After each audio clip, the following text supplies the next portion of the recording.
सकता है। तो बतलाया के चित के वलया भक्त्या वासुदेव परायणः अगम धुनवन्ति काष्णेन निहारमिव भास्कर। भगवान की भक्ति, भगवान का नाम ही सावन है, जिससे बढ़िया अपने जीव रूपी कपड़े पर लगाइए और प्रेम से धोइए तो एकदम निर्मल हो जाओ। महाराज कोई उदाहरण है, ऐसा कोई व्यक्ति हो जो इससे उद्धार हुआ हो तो बताने लगा। कान्य कुब्जे दुजा कश्यत दासी पतिरजामिनः नाम्ना नष्ट सदाचारो दास्यासंसर्गदूषितः।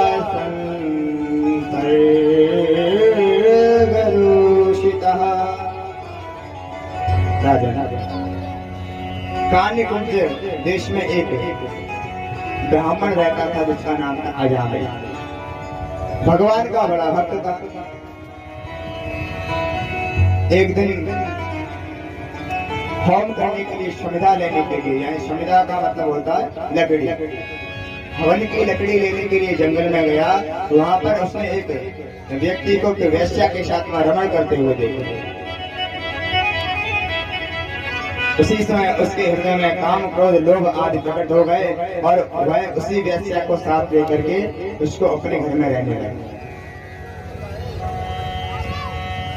मनुष्य के अंदर पाप कब प्रवेश करता है? पाप प्रवेश करने के 3 रास्ते होते हैं मुख्यतः। पहला है आंखें। इन आंखों से यदि हम कहीं कुछ गलत होते देखते हैं तो हमको पाप लगता है, पाप प्रवेश होता है। दूसरे कान होते, कोई अशब्द हमने श्रवण किया तो वह कान के माध्यम से हमारे हृदय में गया। और तीसरी होती हमारी वाणी, यदि हमने किसी अशब्द चर्चाएं करी तो वो भी हमारे हृदय में प्रविष्ट होगा। तो हमें इन 3 चीजों पर, अपनी 3 इंद्रियों पर विशेष रूप से कंट्रोल करना चाहिए। महाराज इतना पापी हो गया कि लूटपाट करता है, साधु महात्माओं की माला, झोले, झंडे छोड़ लेता है। और इसी वेश्या से इसके 9 पुत्र उत्पन्न हुए। भगवान की प्रेरणा से एक दिन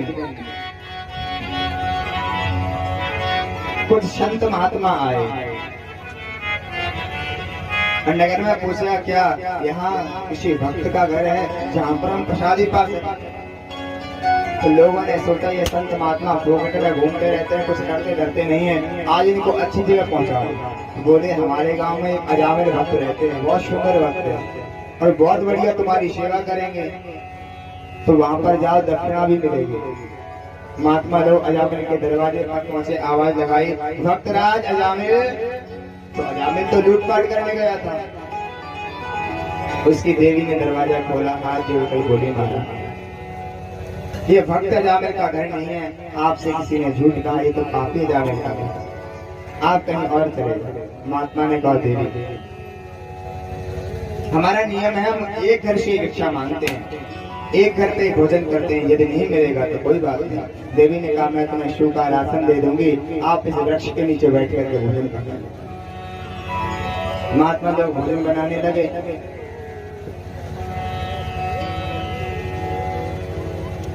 और भगवान का कीर्तन करने लगे। इतने में महाराज अजामिल आया और उन बाबाओं के ऊपर चिल्लाया, अरे तुमको यहाँ किसने बिठाया है? इतने में उसकी देवी निकल के आ गई। बोली, क्यों चिल्ला रहे हो? इनको हमने आश्रय दिया है। तो बोला, देवी तुमने आश्रय दिया है तो कोई बात नहीं। और अंदर से लाए, अपनी पत्नी से बहुत डरता है।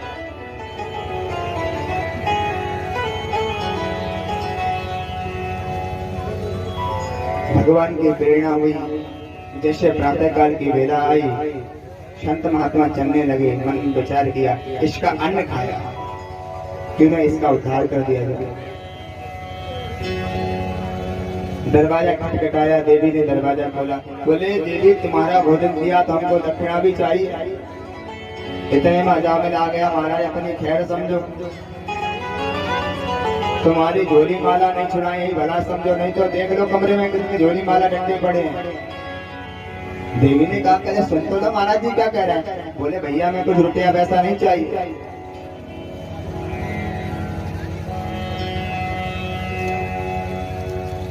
हमें कोई रुपया पैसा नहीं चाहिए, हमें तो केवल एक चीज चाहिए। पहले के जमाने में दांत घिसाई चलती थी, भोजन के उपरांत दक्षिणा देने की परंपरा आज भी है। भोजन के बाद दक्षिणा क्यों दी जाती है? क्योंकि जो कमी भोजन में रह गई हो उसकी पूर्ति के लिए दक्षिणा दी जाती है। महाराज भोजन चाहे अच्छा बनाओ चाहे खराब बनाओ, बढ़िया 500 रुपए का लिफाफा पकड़ा दो, सारा भोजन अच्छा।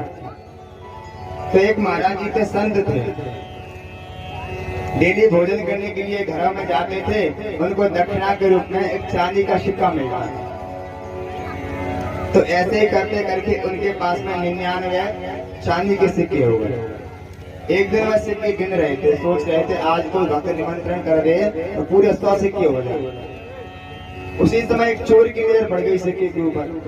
वह दौड़ करके अपनी पत्नी के पास में गया, बोला मैं एक महाराज जी का न्योता करने जा रहा हूँ, मैं तुझसे कहूंगा बढ़िया सुंदर मालपुआ खीर कचौड़ी पकौड़ी सब बना दे।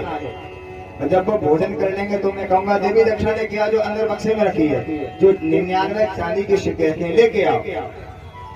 तुम थोड़ी बहुत खटपट करना और कहना मिल नहीं रहे, तो फिर तो आगे बात में बना लो।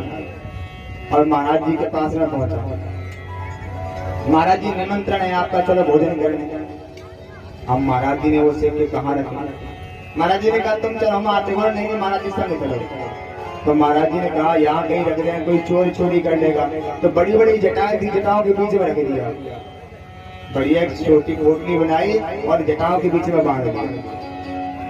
बढ़िया ले गया महाराज जी को आसन बिछाया, ऐसा बढ़िया निमंत्रण भोजन कराया।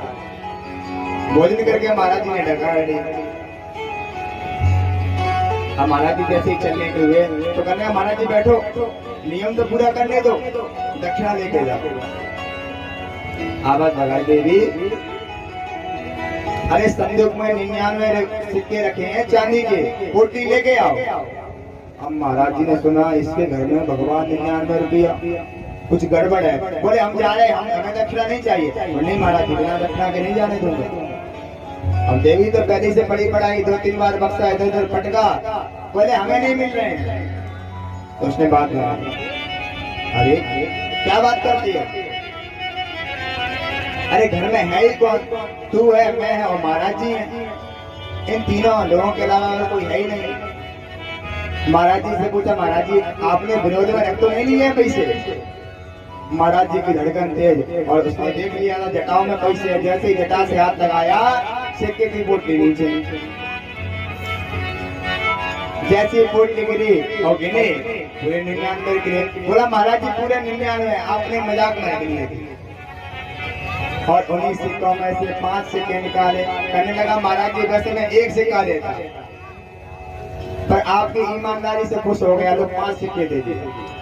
तेरा तुझको अर्पण क्या लागे। महाराज जी रोते बिलखते जैसे ही घर से बाहर निकले, हार्ट अटैक बढ़ गया।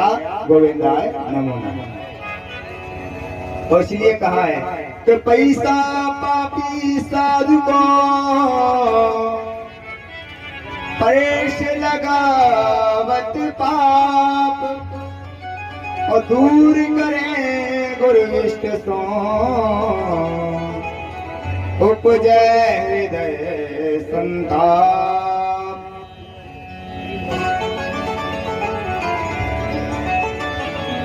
तो महाराज अजामिल मुझे दक्षिणा में केवल यही चाहिए, क्या कि तेरे घर में जो 10वां बेटा होने वाला है उसका नाम तू नारायण रख लेना। अजामिल बोला कैसा नाम बता रहे हो? नारायण, ये पुराना नाम हो गया, हम तो आजकल के नए नए नाम रखेंगे, टिंकू रिंकू पिंकू चिंकू, हमें ऐसे नाम मॉडल नाम अच्छे लगते हैं।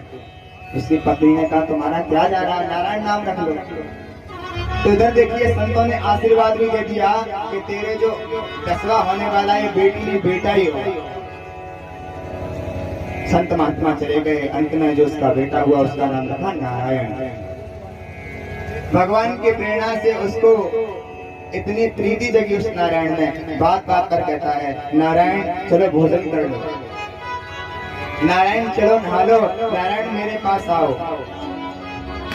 नारायण का नाम हमेशा स्मरण करता है। एक दिन उसका अंत समय आया, काले काले भयंकर यमदूत आए, हाथ में पास लिए है, जैसे ही उसके गले में डाला है चिल्लाने लगा, नारायण मुझे बताओ, नारायण मुझे बचाओ। नारायण पास में खेल रहा था, उसने नहीं सुना। दूरे पीड़न का सप्तम पुत्र नारायण वयम, पर बेटे ने आवाज नहीं सुनी। उसी समय भगवान के आवाज पहुंची, भगवान ने अपने पार्षद भेज दिए।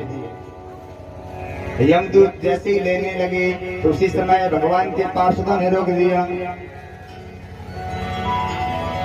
तो यमराज के दूत कहते तुम कहां से आए हो, पीले पीले कपड़े पहन के। तो भगवान के दूत बोले पहले तुम बताओ, तुम काले कलूटे कहां से आए हो। बोले हम धर्मराज के दूत हैं और इस पापी को लेने आए हैं। तुम यहाँ क्यों आए हो? तो बोले हम इसलिए आए हैं, इसने हमारे स्वामी नारायण का नाम लिया है। बोले नहीं, अपने आपके स्वामी नारायण का नाम नहीं लिया है, इसने अपने बेटे का नाम नारायण लिया है। तो दूतों ने समझाया, अरे इसके बेटे का नाम तो 4-5 वर्ष पहले रखा गया। अरे हमारे स्वामी का नारायण तो आदि है, अनंत है। जिस तरह से बिना जाने कोई अग्नि को छू ले तो जलना पड़ता है, बिना जाने कोई विष का पान कर ले तो मरना पड़ता है, बिना जाने कोई जल में डूब जाए तो उसको मरना पड़ता है, वैसे ही अनजाने में भी भगवान का नाम लेने से भी कल्याण होता है। शांकेत्यं पारिहास्यं वा स्तोमं हेलनमेव वा वैकुंठ नाम ग्रहण शेषा अगहरम विधु। भाय कुभाय अनख आलसहु नाम जपत मंगल। और यमदूतों को मार करके पीट करके भगा दिया। ये सारा दृश्य अजामिल देख रहा था। जैसे ही यह उसे समझ में आया भाग गया, सबको छोड़ करके हरिद्वार में जाकर के भगवान का भजन किया, भगवान को प्राप्त कर लिया। यमदूत पीटने के बाद में धर्मराज के पास पहुंचे। देखिए धर्मराज और यमराज अलग अलग नहीं है। जब वो धर्म का निर्णय करते हैं, जो पुण्यात्मा होते हैं उनका निर्णय करते हैं, तब उनको धर्मराज कहते हैं, और जब पापियों को दंड देते हैं तब उनको यमराज कहते हैं। और जाकर के यमदूतों ने अपने यम पास कर दिए। यमराज ने पूछा भैया क्या हुआ? तो बोले भैया आपसे ऊपर भी कोई है क्या? पूरी बात बता क्या हुआ? महाराज हम आपके आदेश के अनुसार उस पापी अजामिल को लेने गए थे, पर वहां पर कुछ पीले पीले लोग आए और हमारी पिटाई कर दी। क्यों पिटाई करी? तो वो कह रहे थे कि हम नारायण के दूत हैं। जैसे नारायण शब्द बोला, धर्मराज ने उनके मुंह पर हाथ रख दिया। धीरे बोलो, अगर ये नाम तुमने कहीं जोर से बोल दिया तो अपना सारा धंधा चौपट हो जाएगा। जितने भी पापी हैं सब वैकुंठ में चले जाएंगे।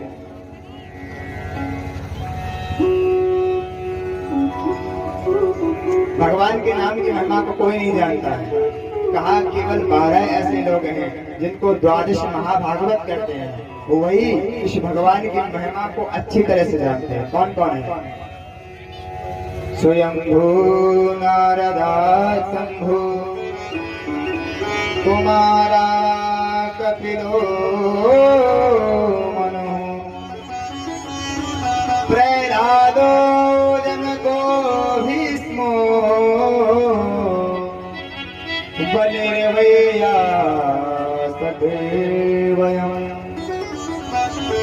ब्रह्मा जी, भगवान भोले बाबा और शरद कुमार, कपिल महाराज, मनु महाराज, प्रहलाद, जनक जी, भीष्म जी और बलि और साक्षात में धर्मराज, ये 12 लोग भगवान की महिमा को जानते हैं।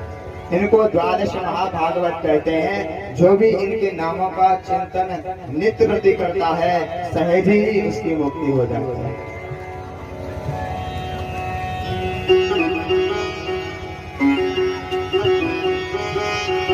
तो यमदूत कहने लगे महाराज फिर तो पिटाई करवाने में आपका पूरा पूरा हाथ है।